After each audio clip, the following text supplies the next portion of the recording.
श्रीमद् भागवतम स्कंद तृतीय अध्याय 13 भगवान वराहनु प्रागट्य श्लोक संख्या 43 कसदितान्यतमस्तव प्रभो रसां गतायां पूर्तिबर्हणं न विस्मयोऽसो तै विश्वविस्मये यो मायेदं ससृजयति विस्मयम्। अर्थ अनुवाद અને ભાવાર્થ શ્રીલ પ્રભુપાદ દ્વારા શ્રીલ પ્રભુપાદ की जय। क બીજું કોણ શુદ્ધ ધીત પ્રયાસ કરી શકે, અન્યતમ આપના સિવાય, તવ તમારા, પ્રભો હે ભગવાન, રસામ પાણીમાં, ગતાયા પડેલી, ભૂવ પૃથ્વીને, ઉદ્દીબર્હણમ ઉદ્ધાર કરવા, ન વિસ્મય આ આશ્ચર્ય નથી, અસો આવું કાર્ય, ત્વયી તમારામાં, વિશ્વ સાર્વત્રિક, વિસ્મયે આશ્ચર્યથી ભરપૂર, ય જે તે, માયયા શક્તિઓ વડે, ઇદમ આ, સસૃજે સર્જન કર્યું, અતિ વિસ્મયમ બધા આશ્ચર્યથી ચડિયાતું। અનુવાદ પાણીમાંથી પૃથ્વીનો ઉદ્ધાર કરનાર આપ પૂર્ણ પુરુષોત્તમ પરમેશ્વર સિવાય બીજા કોણ હોઈ શકે? પરંતુ આપને માટે આ બહુ વિસ્મયકારક નથી, કારણ કે વિશ્વના સર્જનમાં આપે અતિ અદ્ભુત રીતે કામ કર્યું છે। આપે આપની શક્તિ વડે આ અદ્ભુત દ્રશ્ય જગત ઉત્પન્ન કર્યું છે। ભાવાર્થ જ્યારે કોઈ વૈજ્ઞાનિક અજ્ઞાની જનસમૂહને પ્રભાવિત કરે એવી કોઈ શોધ કરે છે ત્યારે સામાન્ય મનુષ્ય તપાસ કર્યા વગર આવી શોધને અદ્ભુત માની લે છે, પરંતુ બુદ્ધિશાળી મનુષ્ય આવી શોધથી આશ્ચર્યચકિત થતો નથી। તે તો વૈજ્ઞાનિકનું અદ્ભુત મસ્તિષ્ક નિર્માણ કરનાર વ્યક્તિને જ બધું શ્રેય આપે છે। ભૌતિક પ્રકૃતિના અદ્ભુત કાર્યથી પણ સામાન્ય મનુષ્ય આશ્ચર્યચકિત થઈ જાય છે અને તે દ્રશ્ય જગતને બધું જ શ્રેય આપે છે, પરંતુ કૃષ્ણ ભાવના પરાયણ વિદ્વાન મનુષ્ય તો સારી પેટે જાણે છે કે દ્રશ્ય જગતની પાછળ કૃષ્ણની બુદ્ધિ રહેલી છે। તેનું ભગવદ્ ગીતા 9.10 સમર્થન થયું છે, મયા દક્ષિણ પ્રકૃતિ સુઈતે સચરાચરમ। જ્યારે કૃષ્ણ અદ્ભુત દ્રશ્ય સૃષ્ટિનું સંચાલન કરી શકે છે ત્યારે વરાહનું વિશાળ રૂપ ધારણ કરવું અને એ રીતે કાદવવાળા જળમાંથી પૃથ્વીનો ઉદ્ધાર કરવો એ તેમના માટે જરા પણ વિસ્મયકારક નથી। અદ્ભુત વરાહને જોઈ ભક્તને આશ્ચર્ય થતું નથી, કારણ કે તે જાણે છે કે બહુ વિદ્વાન વૈજ્ઞાનિકની બુદ્ધિને પણ અકલ્પે એવી તેમની શક્તિઓ વડે ભગવાન અતિ અદ્ભુત કાર્ય કરી શકે છે। ઓમ અજ્ઞાન તિમિરાંધસ્ય જ્ઞાનાંજન શલાકયા ચક્ષુરુન્મિલિતમેન તસ્મૈ શ્રી ગુરુવે નમઃ। શ્રી ચૈતન્ય મનોભીષ્ટમ સ્થાપિતમ યેન ભૂતલે સ્વયં રૂપ કદામયમ દદાતિ સ્વપદાંતિકમ। વંદેહમ શ્રી ગુરુ શ્રીયુતપદકમલમ શ્રી ગુરુન વૈષ્ણવાશ્ચ શ્રી રૂપમ સાગ્રજાતમ સહગણ રઘુનાથાનિતમ તમ સજીવમ સાદ્વૈતમ સાવધૂતમ પરિજન સહિતમ કૃષ્ણ ચૈતન્ય દેવમ શ્રી રાધા કૃષ્ણ પાદાન સહગણ લલિતા શ્રી વિશાખાન્વિતાશ્ચ। હે કૃષ્ણ કરુણા સિંધો દીનબંધો જગતપતે ગોપેશ ગોપિકા કાંત રાધા કાંત નમસ્તુતે। તપ્ત કાંચન ગૌરાંગી રાધે વૃંદાવનેશ્વરી વૃષભાનુસુતે દેવી પ્રણમામિ હરિપ્રિય। વાંછા કલ્પદ્રુભ્યશ્ચ કૃપા સિંધુ એવ ચ પતિતાનાં પાવનેભ્યો વૈષ્ણવેભ્યો નમો નમઃ। જય શ્રી કૃષ્ણ ચૈતન્ય પ્રભુ નિત્યાનંદ શ્રી અદ્વૈત ગદાધર શિવાસાદિ ગૌર ભક્તવૃંદ। હરે કૃષ્ણ કૃષ્ણ કૃષ્ણ હરે હરે, હરે રામ રામ રામ હરે હરે, હરે કૃષ્ણ। શ્રીમદ ભાગવતમના ક્લાસમાં આપ સૌનું સ્વાગત છે। તો આપણે જોઈએ છે કે ભગવાને વરા ભગવાને પૃથ્વીને એમના દંતમાં ઉચકી લીધી અને ગઈકાલના શ્લોકમાં હતું કે ભગવાને સ્થાવર અને જંગમ ઉભયના વસવાટ અર્થે આ પૃથ્વીને એ કહે છે સ્તુતિ કરતા કે ભગવાન તમે સ્થાવર અને જંગમ ઉભયના વસવાટ અર્થે આ પૃથ્વીની સંસ્થાપના કરો છો. તો ભગવાનની કૃપાનો એક ભાગ છે આ કે ભગવાન જીવને ઉત્પન્ન કરતા પહેલા એની વ્યવસ્થા કરી દે છે. તો આપણું આ મોટા મોટું દુઃખ છે ભૌતિક જગતના દુઃખ જીવનનું, કે એ લોકો એમ જ સમજે છે કે ભાઈ હું કંઈ કરીશ ને તો જ મારથી આ જીવન વ્યાપન થશે. પણ અહીંયા બહુ ક્લિયર લખ્યું છે કે ભગવાન સૃષ્ટિનું સર્જન એટલા માટે કરે છે કે જીવો વસવાટ કરી શકે. જો ભગવાન પૃથ્વી જ નહીં બનાવે તો ક્યાં જીવ રહે? તો આ ભગવાનની એક દયા છે. આ ભગવાનને ખબર છે કે મારા અંશ છે બધા, તો ભગવાન પહેલેથી બધી વ્યવસ્થા કરે છે. પણ જીવ બિનજરૂરી રીતે બધી ચિંતાઓ કરે છે. પણ જો જીવ ભગવાનના શરણે જાય ને અને ભગવાનનો સેવક તરીકે જીવે ને તો એને આ જગતમાં કોઈ પ્રોબ્લેમ કે કોઈ સમસ્યા નથી આવતી. પણ આપણું મોટું આ કારણ છે, દુઃખ છે કે આપણે આપણી પોતાની જાતે બધું કરવા માંગીએ છીએ. તો અહીંયા એમ સ્તુતિ કરતા કહે છે કે તમે આપ સર્વોપરી પિતા છો, તેમજ કુશળ યાજ્ઞિક અગ્નિના કાષ્ઠમાં અગ્નિનું સંસ્થાપન કરે તેમ આપે પણ આપની તેજરૂપી શક્તિ આ પૃથ્વી માતામાં સ્થાપિત કરી છે. અમે પૃથ્વી માતા સહિત આપને વંદન કરીએ છીએ. એક ભગવાનના ભક્તોએ હંમેશા ભગવાનની કૃપા પર નિર્ભર રહે છે. અને અહીંયા સમજાવ્યું છે કે ભગવાન એ ફક્ત આપણા માતા પણ નથી, પિતા પણ છે. 14મા અધ્યાયમાં શ્લોક છે કે ભગવાન કહે છે કે હું માતા પણ છું ને પિતા પણ છું. યોમામ નહીં ભૂલી ગયો શ્લોક. તો એમાં ભગવાન કહે છે હું માતા પણ છું ને પિતા પણ છું. ફક્ત આપણા પિતા નથી, માતાનું કાર્ય બી ભગવાન કરે છે અહીંયા. તો ભગવાનના આપણી કોઈ એટલા બધા અનેક ઉપકારો છે કે આપણે એની ગણના નહીં કરી શકીએ. આપણે અહીંયા અહમ બીજ પ્રદ અને બહુ ફાઇન શ્લોક છે, મગજ મને દેતો. અહમ બીજ પ્રદ પિતા, હું બીજ પ્રદાન કરનાર પિતા હું છું. તો ભગવાન આપણા માતા પણ છે ને પિતા પણ છે. સર્વ યોનિ કોનતે અહમ બીજ પ્રદ પિતા, હે કોનતે જેટલી બી યોની છે ને એને બીજ પ્રદાન હું કરું છું. તો ભગવાન આપણા માતા અને પિતાનું કાર્ય કરે છે. અને ભગવાન એટલા દયાળુ છે કે જો તમે આપણે એમને શરણાગત થઈએ છીએ ને તો એ આપણને બધી બુદ્ધિ આપે છે કે કેવી રીતે આપણે આ જગતમાં રહેવું જોઈએ, કેવી રીતે એને ધામમાં આપણે જઈ શકીએ, બધી વ્યવસ્થા કરે છે. પણ આપણે શરણાગતિ આપણે રાખવી જોઈએ. અહીંયા આ 43 નંબરના શ્લોકમાં કહે છે કે પાણીમાંથી પૃથ્વીનો ઉદ્ધાર કરનાર આપ પૂર્ણ પુરુષોત્તમ પરમેશ્વર સિવાય બીજા કોણ હોઈ શકે? તો ભક્તો જાણે છે કે આવું અદ્ભુત કાર્ય, દિવ્ય કાર્ય ભગવાન સિવાય કોઈ નહીં કરી શકે. આ કોઈ પણ સામાન્ય વ્યક્તિનું કાર્ય નથી. તો જ્યારે અર્જુનની સામે બહુ મોટી સમસ્યા આવી ગઈ કે હવે મારે આ યુદ્ધભૂમિ મારે બધા સગાવાલાની સાથે યુદ્ધ કરવાનું, બહુ ચિંતામાં પડી ગયો. તો ત્યારે અર્જુને કીધું કે ભગવાન આ મારી જે સમસ્યા જે છે ને એ તમારાથી કોઈ દૂર નહીં કરી શકે. તો આ જે ભૌતિક બ્રહ્માંડના કે કોઈ બી જે મોટી સમસ્યા છે ને એ ભગવાન સિવાય કોઈ દૂર નહીં કરી શકે.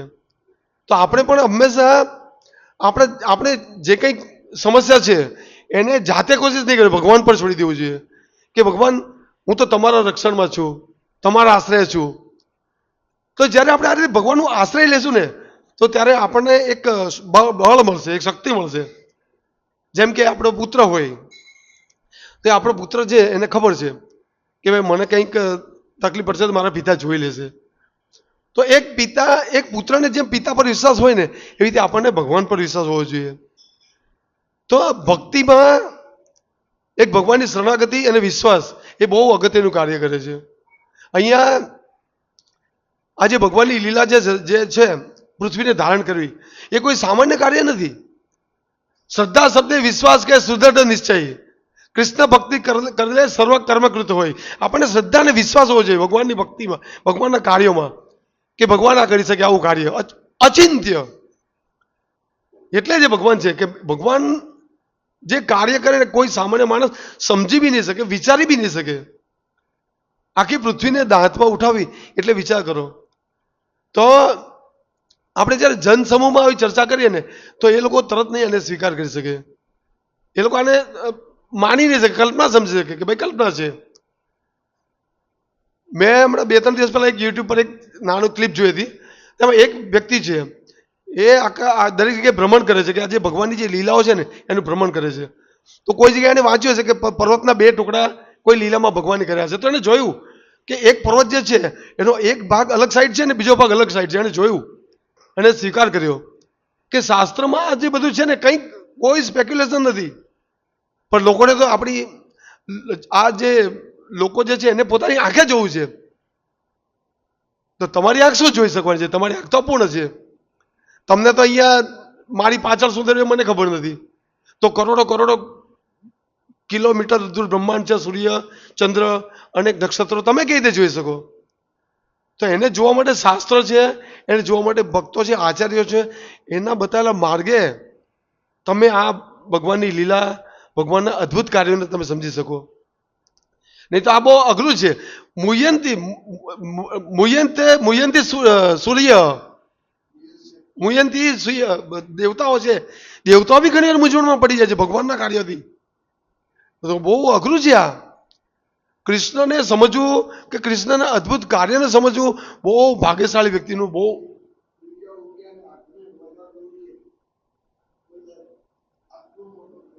હા હા હા એટલે આ જે ભગવાનના જે દિવ્ય કાર્યો છે ને એ કોઈ સમજી નહીં શકે.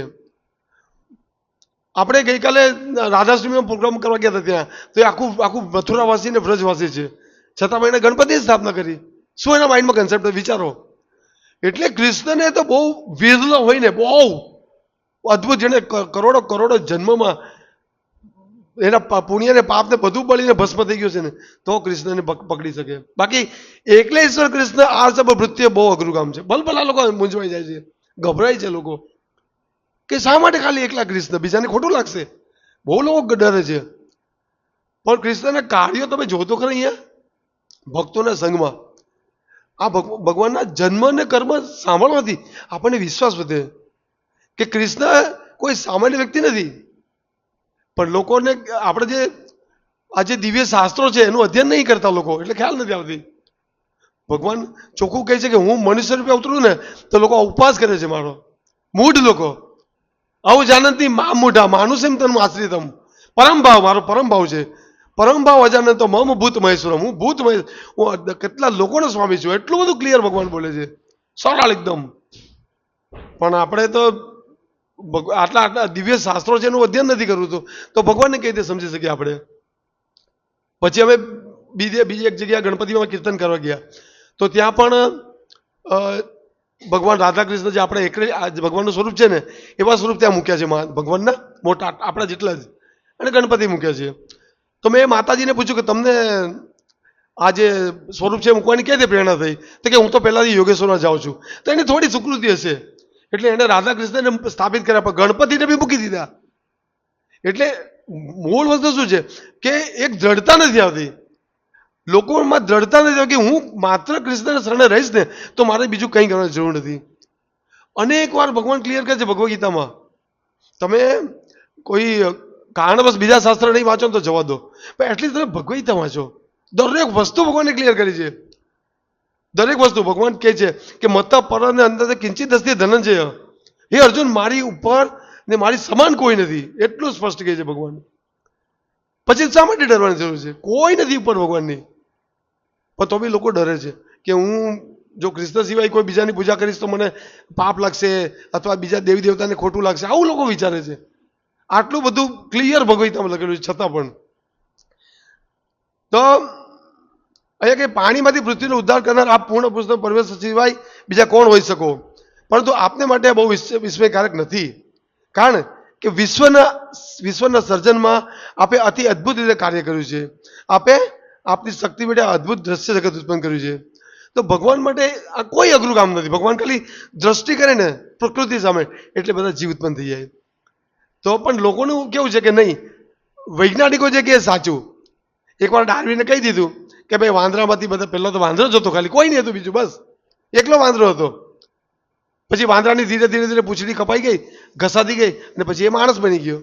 એટલે લોકો આ માની લે છે. બોલો, આ માની લે છે લોકો કે ભાઈ વાંદરા, આ તો વાત સાચી છે કે પથ્થર હારે ઘસાતી ઘસાતી પૂંછડી નીકળી ગઈ એ પછી મનુષ્ય બની ગયો, માની લે છે લોકો.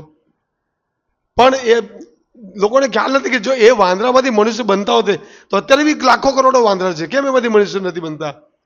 પણ લોકોને આ એમ કહી શકાય કે ભાઈ એ લોકોનું દુર્ભાગ્ય છે. એ લોકોનું દુર્ભાગ્ય છે કે આ વસ્તુને નથી સમજી શકતા. ભગવાન જ્યારે બ્રહ્માંડ ઉત્પન્ન કરે ને ત્યારે બધી યોની સાથે જ ઉત્પન્ન કરે, એવું નહીં કે અલગ અલગ એક જ સમય બધું 84 લાખ યોની ઉત્પન્ન કરે ભગવાન. પણ આ શાસ્ત્રનું સચોટ જે વિજ્ઞાન વિષય એને લોકો નથી માનતા, અને કોઈ વૈજ્ઞાનિક કહી દઈને માની લે છે લોકો. તમે આપણે માનીએ કે અત્યારે આ વિજ્ઞાનની શોધથી બહુ સારા પ્લેનો ચાલે છે 500 કિલોમીટર સ્પીડે, કે રોકેટ ચાલે છે, અવકાશમાં જાય છે. પણ ભગવાન વ્યક્તિ વૈજ્ઞાનિકને શ્રેય આપે છે કે આ વિજ્ઞાનની કેટલી પ્રગતિ કરી છે કે અત્યારે રોકેટ અવકાશમાં જાય છે. પણ એ વ્યક્તિ એક મિનિટ માટે બી એમ નથી વિચારતો કે ભગવાને બુદ્ધિ આપી છે તો આ થાય છે. આજે આપણે કેટલા લોકો જે ગાંડા હોય છે, એને કંઈ એનું મગજ નથી ચાલતું. જો ભગવાન આપણા મગજમાં બુદ્ધિ નહીં આપે તો તમે કંઈ નહીં કરી શકો. આપણે જોઈએ છે કે કેટલા બધા લોકો કે એની પાસે બહુ પૈસા બી હોય પણ બુદ્ધિ નહીં હોય. તો ભગવાન બુદ્ધિ આપે ને તો તમે કોઈ કાર્ય કરી શકો. આ જગતની અંદર તમે જે કંઈ જોઈએ છે ને એ માત્ર ને માત્ર ભગવાનની બુદ્ધિને કારણે જ જીવ કરી શકે, બાકી આપણું કોઈ ક્લાસ નથી, આપણને કોઈ સંજોગો નહીં થાય. તો પ્રભુપાદ કહે છે કે જીવે હંમેશા જે સારું કાર્ય કરે ને એનો શ્રેય ભગવાનને આપવો જોઈએ. જો માત્ર ખાલી જીવ આટલું બોલે છે ને કે ભગવાન તમારી કૃપાથી હું કરું છું, તો ભગવાન એટલા ખુશ થઈ જાય છે એની કોઈ કલ્પના નહીં કરી શકીએ આપણે. ખાલી માત્ર આપણે એટલું બોલવાનું છે કે ભગવાન મારામાં તો કોઈ લાયકાત નથી, ભગવાન તમારી કૃપાથી આ કાર્ય શક્ય થયું છે. અને ઘણા એવા એક બે વૈજ્ઞાનિકો છે કે જે સ્વીકાર કરે છે કે કોઈક એવી શક્તિ છે, લગભગ ન્યૂટન કે કોઈ એક વૈજ્ઞાનિક એ પણ કહેતો હતો કે આમાં ભગવાનની શક્તિ છે, ગુરુત્વાકર્ષણનો નિયમ એને બનાવ્યો પણ એને સ્વીકાર કરેલું કે કોઈક એવી શક્તિ છે કે જે આ કરી રહ્યું છે. તો આ જે વ્યક્તિ આવું સ્વીકારે છે ને કે ભગવાનની કૃપાથી આ બધું થઈ રહ્યું છે, એ બહુ ભાગ્યશાળી વ્યક્તિ છે. પણ જે જાતે શ્રેય લેવા જાય છે, જાતે એમ કહે કે નહીં હું જ બધું કરું છું, કરતા હમીથી મને તે, તો એ બહુ અઘરું છે. એના માટે જન્મ મૃત્યુના ચક્રમાં ફસાઈ જવાનું કાર્ય આવે છે એના માથે.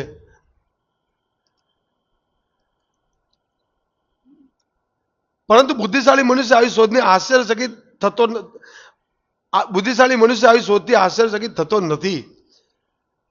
હવે આપણે જોઈએ છે કે બધા આખા બ્રહ્માંડમાં ભૌતિક જગતમાં કેટલા મોટા પર્વતો, સમુદ્રો, ચંદ્ર, તારા, તો એક ભક્ત જે જોઈએ છે ને એને અંતે આનંદ તો પામે જ છે, પણ એ કેવી રીતે આનંદ પામે છે કે ભગવાને આ બધું ઉત્પન્ન કર્યું છે. ભગવાનની કૃપાથી આ સમુદ્ર, ચંદ્ર, સૂર્ય એ ભગવાને બધા ઉત્પન્ન કર્યા છે. એટલે ભક્ત આ દ્રષ્ટિથી જોઈએ છે. જ્યારે સામાન્ય લોકો આ ભાવાર્થમાં કહે છે કે સામાન્ય લોકો એમ કે પ્રકૃતિ કેટલી સરસ છે, કેટલી ફાઇન છે, પ્રકૃતિએ બધું ઉત્પન્ન કર્યું છે, પણ પ્રકૃતિના મૂળ પિતા કોણ છે એ જાણવા છે. પ્રકૃતિના પિતા કોણ છે? મૂળ કૃષ્ણ. મયા દક્ષિણ પ્રકૃતિ, એટલું બધું ક્લિયર ભગવાન કહે છે. મયા દક્ષિણ પ્રકૃતિ સુઈતે ચચરાચરમ હેતુ નાને કોંતે જગ દ્વિ પરિવર્તન. અર્જુન, મારી ઈચ્છાથી આ પ્રકૃતિ કાર્ય કરે, મારા સંચાલનમાં, મારા ડાયરેક્શનમાં. બહુ ક્લિયર ભગવાન કહે છે અહીંયા. તો આ ભગવાનની શક્તિ દ્વારા બધું બ્રહ્માંડનું સર્જન થાય છે, પણ સામાન્ય લોકોને બધું આશ્ચર્ય લાગે છે. ભૌતિક પ્રકૃતિના અદ્ભુત કાર્યથી પણ સામાન્ય મનુષ્ય આશ્ચર્યચકિત થઈ જાય છે અને તે દ્રશ્ય જગતને જ બધું શ્રેય આપે છે. પરંતુ કૃષ્ણ ભાવના પરાયણ વિદ્વાન મનુષ્ય તો સારી પેટે જાણે છે કે દ્રશ્ય જગતની પાછળ કૃષ્ણની બુદ્ધિ રહેલી છે. ભગવાન બુદ્ધિ નહીં આપે તો તમે કંઈ નહીં કરી શકો. એ એક ભક્ત જાણે છે ખાલી, બાકી સામાન્ય લોકો એમ સમજે કે મેં કર્યું છે એમ. તેનું ભગવદ્ ગીતા 9:10 સમર્થન થયું છે. મયા દક્ષિણ પયોથી પ્રકૃતિ સૂચે સચરાચરમ.